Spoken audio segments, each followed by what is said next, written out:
Basketball video games in the past, you've been the passenger, pressing buttons and waiting to see what happens. With NBA Elite 11, you're the driver. So we have two technologies that make this possible. Our animation toolkit we call Ant. It's allowed us to create award-winning games like Fight Night, FIFA, and NHL. And our other technology is our real physics engine. So in NBA Elite 11, physics means, improved player-player interaction where you have a sense of weight. Big, lumbering players can dominate with their strength and push people around, but also giving you that sense of control or maintaining that sense of control. It's a much more physical game this year. The weight and the strength of the two different players really comes into play when you're trying to not lose position under the basket. That means no two-player animations or three-player animations where you're sort of locked in. So if I move my stick in the opposite direction or in any direction, I can break out at any time. Whatever move I want to make, I know the character is going to make. In the NBA game, there's so much going on. It's a lot more variables involved in making it a great game.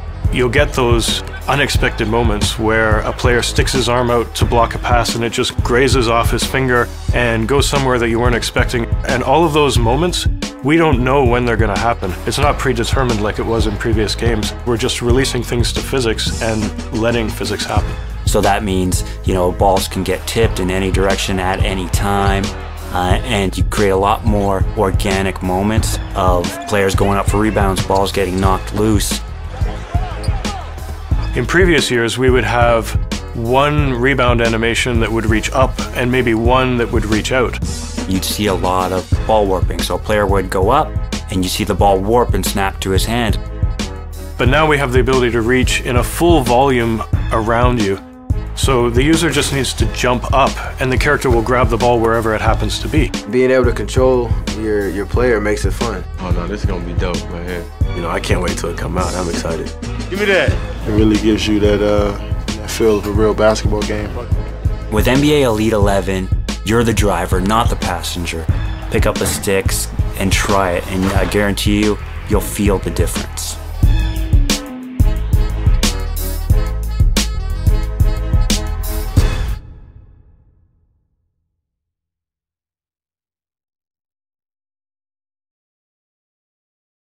What is good, y'all? This is your boy West B502, 1/5 of the Live Movement Network here. And what you just saw was a video entitled Real Physics from back in the NBA Elite 11 days. You see my man Connor on there, who still works on NBA Live.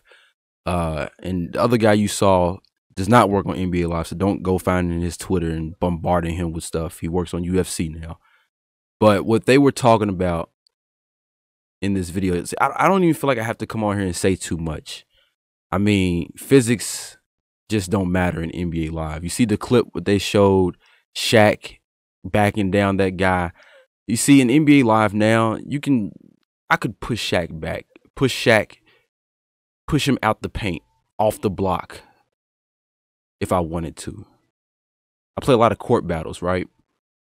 Trust me, physics do not apply in the game,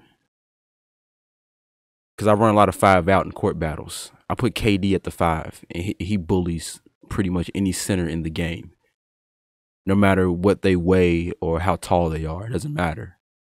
You can put LeBron at the 5, he's gonna bully anybody. Doesn't matter. A guy like Shaq, a guy that I've seen go through guys,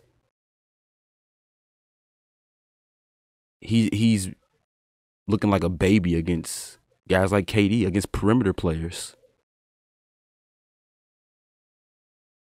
In Live Run, my man GMS313 went from using a rim protector to a wing defender because of situations like he's running the floor, you give him the ball, he has momentum, full head of steam, he's going up for a dunk. That's the command he puts in. But there's a 6-foot, 100-pound point guard right there, and he's able to alter the big man's shot.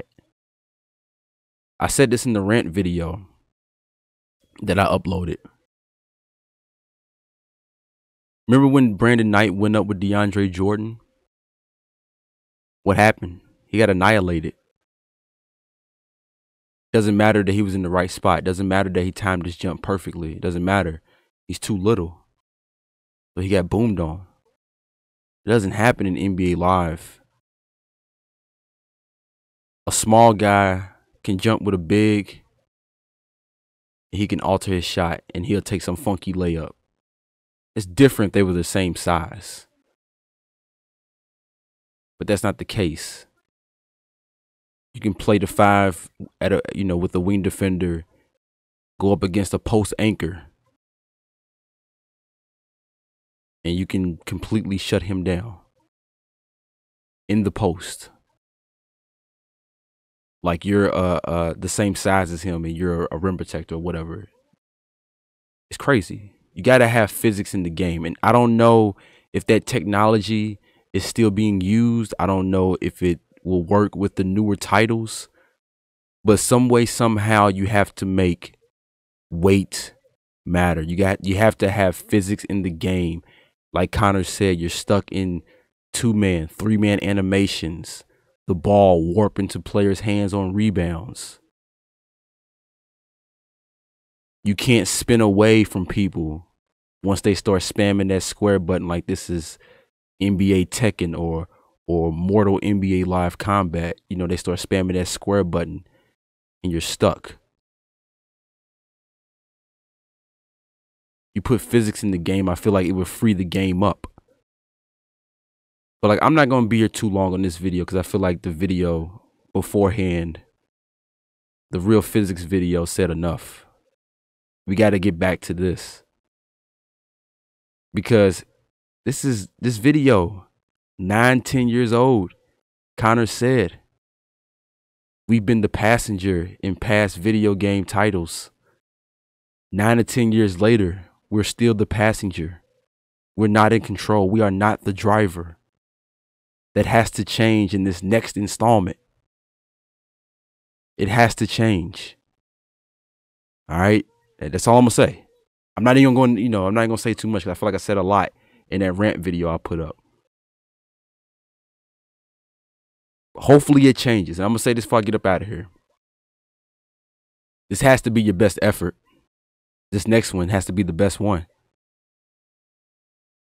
Because there's a lot of people who's lost their patience. Patience is completely gone. And it feels like NBA Live is on its last legs, not just as an NBA game, but as a game, period. That's just how it feels. I'm not saying that they're going to go away after this title. It's going to be the last one. I'm not saying that because I don't have any inside knowledge of that. I'm just saying that's how it feels from the outside looking in. It feels like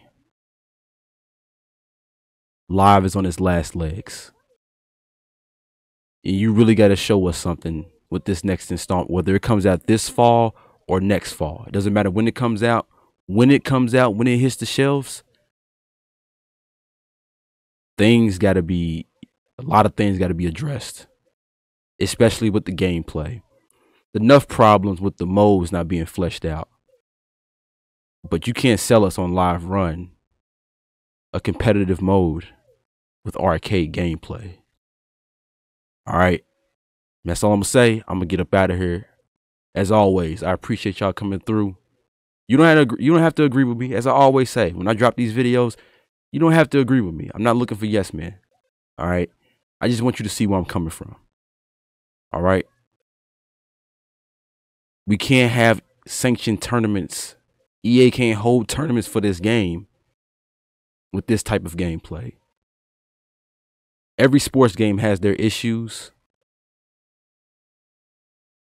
But Live's, I feel like Live's issues are severe.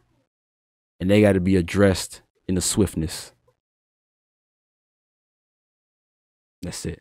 I'm going to catch you guys on the next one.